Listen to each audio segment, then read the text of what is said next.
Ken, let's start with you. What's your story? Ted asked. Ken began. As an undergrad, I worked a third shift job at a tax prep service bureau during all of the breaks, winter, summer, etc. I got a buddy a job there as he was just as poor and undergraduated as me. His name was Chris.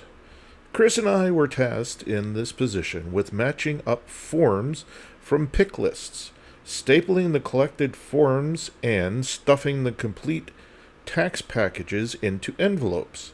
The whole process started over when the previous package was completed. This went on hour after hour. Chris was deeply in love with his girlfriend Linda. The problem for this couple is that during breaks from school, they lived on opposite sides of the state. Thus, working a third shift job during multiple week school breaks did not leave the time or opportunity to visit each other. Chris's current existence, with sleep, decompressing, helping family, and hanging out with friends, was counterclockwise to Linda's life and routine. Chris's love Jones got so bad that I both felt sorry for him and started to worry about him at the same time. Chris did not just opine for Linda, he forested. Luckily, one night there was very little for us to do at our workstations. At about 1 a.m., our supervisor told us that we could take off as there was nothing else for him to print and collate.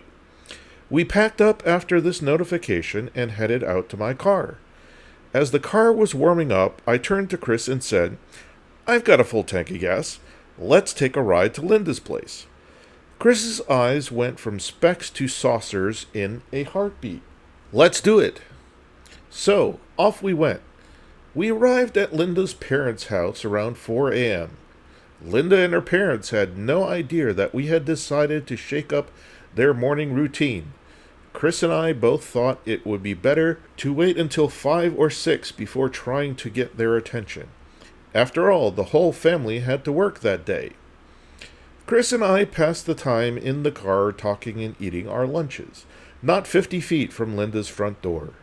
We talked about our planned lives, what we wanted to do, and how we were going to do it. It was a good time.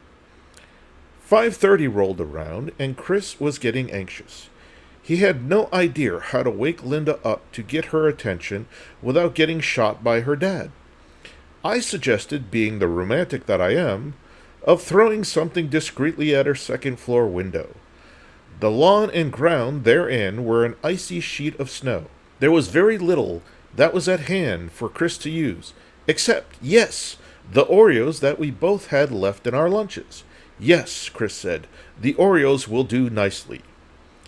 I stayed in the car. Chris swung the door of my car out and stepped into the early eastern Massachusetts morning like a movie star. He, quiet as a thief, stepped his way across the snowy lawn and into the grove of waist-high hemlock that stood beneath Linda's window. I saw what happened next in terms of a comic revival of Romeo and Juliet. "Romeo, wherefore art thou?" And the first Oreo was away. Thunk.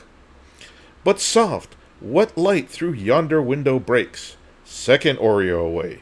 Thunk. "It is the east, and Juliet is the sun."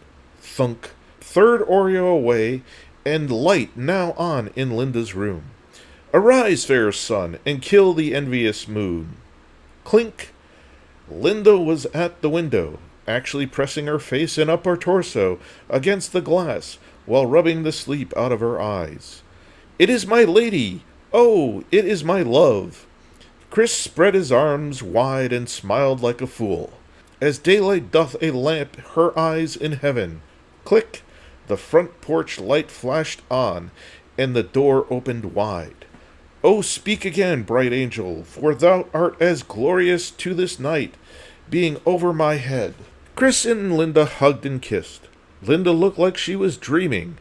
I stepped out of my car and returned to modern-day reality. Entering the house, a modest Cape Cod, the way that we did was fun. Chris and Linda got to visit. Linda made us breakfast. When it was time, we said our goodbyes, me only having met Linda's parents almost moments prior to bidding them a good day. And Chris and I drove home, in a blizzard, with a sense of our little adventure being well done.